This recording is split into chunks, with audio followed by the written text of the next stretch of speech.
El tianguis como herencia mexica. Al menos alguna vez en nuestras vidas hemos visitado los tradicionales tianguis, tan llenos de color y con una gran variedad de productos. Pero, ¿alguna vez te has preguntado cuál es su historia? ¿Cómo surgieron? Pues, acompáñanos a conocer la historia de esta bonita tradición. Todo comienza en Mesoamérica, la región cultural que comprende la mitad meridional de México, los territorios de Guatemala, El Salvador, Belice, Honduras, el occidente de Nicaragua y Costa Rica. Mesoamérica se diferenció de otras regiones por la forma de vida de sus pobladores, en su clima y su geografía. En el periodo precolombino fue conocida por formar parte de las grandes civilizaciones. Entre una de las más importantes se encuentran los mexicas, que fueron un pueblo mesoamericano de filiación náhuatl que fundó México Tenochtitlan. Hacia el siglo XV, en el periodo postclásico tardío, se convirtió en el centro de uno de los estados más extensos que se conoció en Mesoamérica, asentado en un islote al poniente del lago de Texcoco, sobre los márgenes centro y sur de los lagos. Sobre el islote se asienta la actual Ciudad de México. Fundaron y llevaron a su apogeo dos grandes ciudades. Aliados otros pueblos de la cuenca lacustre del Valle de México, Tlacopan y Texcoco, lograron su dominio por la fuerza de las armas sobre la mayoría de los pueblos de la época. Como las sociedades que la precedieron, la mexica estaba conformada por varios grupos: campesinos, artesanos, comerciantes, guerreros, sacerdotes y gobernantes, en gran medida unidos por un origen y una cultura en común, en la que la religión jugaba un papel fundamental. El segundo pilar de la economía mexica era el comercio. El tianguis surge como el corazón de un hormiguero multiétnico. La palabra tianguis proviene del náhuatl tianguistli y podría traducirse como mercado. Sin embargo, no hablamos de un mercado fijo, sino de uno de un carácter ambulante. Aquí se daba la venta y el trueque de toda clase de productos y mercancías. Se establecían muy cerca de los principales centros ceremoniales. Ahí la gente se reunía con el fin de comprar o vender mercancías necesarias para la vida diaria. Era un centro de reunión e intercambio cultural al que comerciantes conocidos como pochtecas, provenientes de toda la geografía mesoamericana, eran individuos especializados en el comercio a la larga distancia entre las distintas regiones que integraban al imperio mexica e incluso más allá de sus fronteras. Acudían a vender sus mercancías, así como a comunicar las noticias recogidas sobre sus largos trayectos. Los pochtecas se organizaban social, económica, ideológica y culturalmente en torno al concepto de Pochtayoltl, en el sentido el conjunto de características propias de los oriundos de Pochtlán.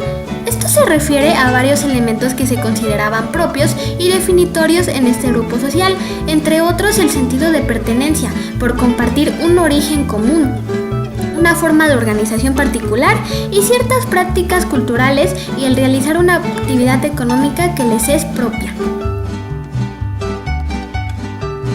Por otro lado, los pochtecas mexicas tenían sus propias tradiciones respecto al origen y devenir de la Pochteyatl. Destacaron sus propias autoridades y los productos que intercambiaban, los cuales iban aumentando en variedad, riqueza, lujo y exclusividad en la medida que los pochtecas y el Estado mexica fueron extendiendo sus redes políticas, militares y económicas. Los pochtecas fundaron el gran mercado de Tlatelolco, establecido en lo que actualmente es la Plaza de las Tres Culturas. Gracias a esto, la cultura mexica tuvo una de las más grandes sedes de comercio en aquella época. Operaba en un gran espacio al aire libre, donde se reunían compradores y vendedores alrededor, y había numerosas habitaciones que eran utilizadas como bodegas y depósitos, siendo considerado el modelo prototipo de mercado en Mesoamérica. Las operaciones de intercambio no solo se realizaban mediante el sistema del trueque, sino también por una rigurosa compraventa de mercancías, cuyo precio se fijaba en moneda. Existían 5 tipos de monedas o medios de intercambio. El número 1 eran las semillas de cacao, el número 2 eran pequeñas mantas de algodón, el número 3 eran canutos de pluma de ave rellenos de polvo de oro, el número 4 piezas de cobre en forma de T y el número 5 piezas de estaño. El mercado tenía sus propios gobernantes, quienes fungían a su vez como los jueces supremos que cuidaban del buen funcionamiento de la institución. Bajo su mando estaban los guardianes del orden, guerreros pochtecas que se identificaban por sus peinados, sus vestimentas y sus elegantes abanicos. Ellos eran los únicos que podían deambular por el mercado con sus armas. Las negociaciones estuvieron mediadas por leyes comerciales verificadas por tribunales establecidos entre los vendedores, con la finalidad de impartir justicia y también velando por que los productos, sobre todo los alimenticios, tuvieran la higiene necesaria y que los puestos estuvieran perfectamente ordenados conforme a los productos que se intercambiaban. Todo bajo la creencia compartida en una deidad denominada Yacajehuitli, dios del comercio, patrón de los mercaderes y del intercambio, especialmente de los viajes comerciales.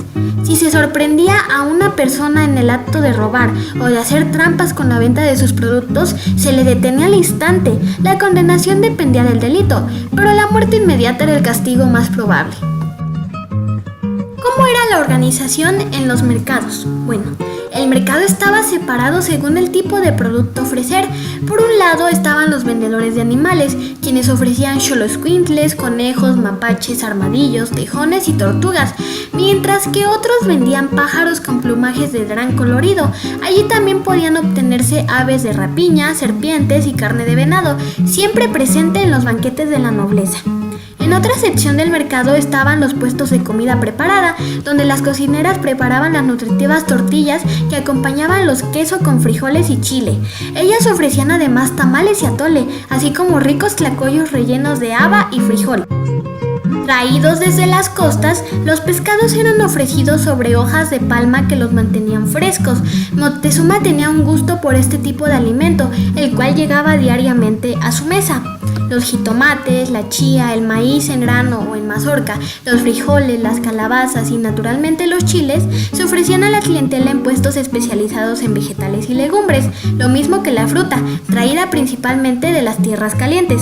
También había en el mercado gente dedicada al transporte de mercancías. Eran las tatomemes o cargadores, quienes realizaban su pesada labor sosteniendo sobre sus espaldas el cargamento, ayudados de cestas y costales. En este mercado nativo se hallaron también los puestos donde se expendían toda clase de hierbas, animales y diversos polvos, e inclusive rocas que se utilizaban con fines medicinales. Esta era la sección donde los curanderos mexicas practicaban sus artes terapéuticas. Además, con dichos materiales y sustancias también se realizaban actividades de hechicería. Había comerciantes especializados en la cerámica, tanto de uso cotidiano como de uso para santuarios, exclusivamente para las mesas de los nobles, destacando los recipientes que procedían de Texcoco, decorados con llamativos dibujos sobre pintura roja muy pulida, y las vasijas policromas de Cholula, de la región tlaxcalteca y la mixteca.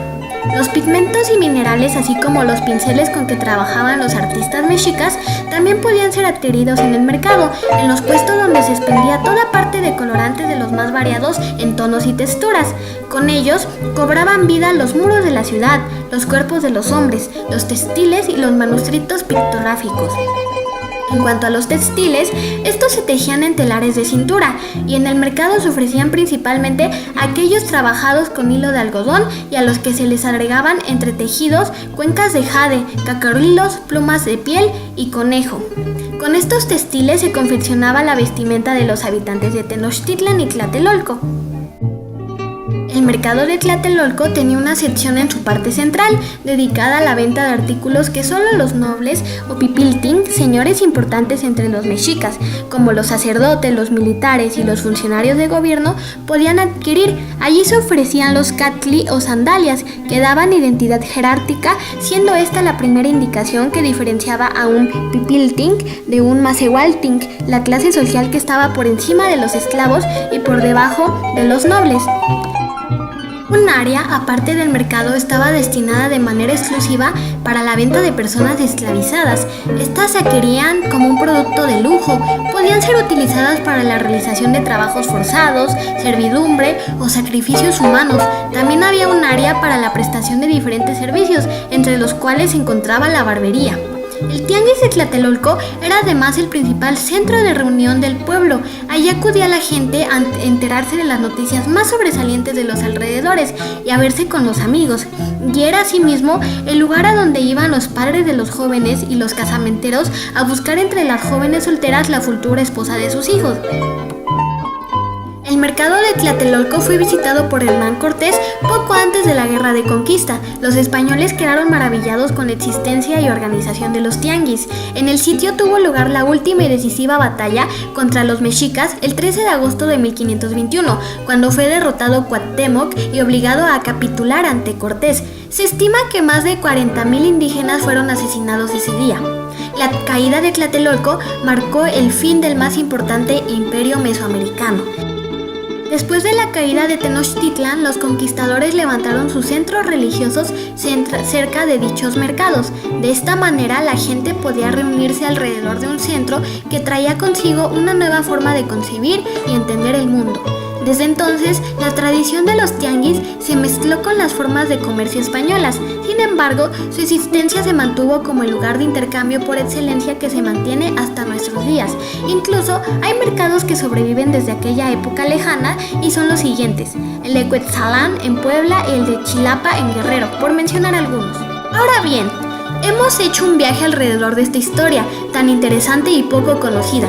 No debemos olvidar a nuestros antepasados, los cuales fueron pioneros de nuestras costumbres y tradiciones, que día a día llevamos a cabo, y ahora podemos observar las diferencias y similitudes que esta herencia tan colorida mantiene en la actualidad.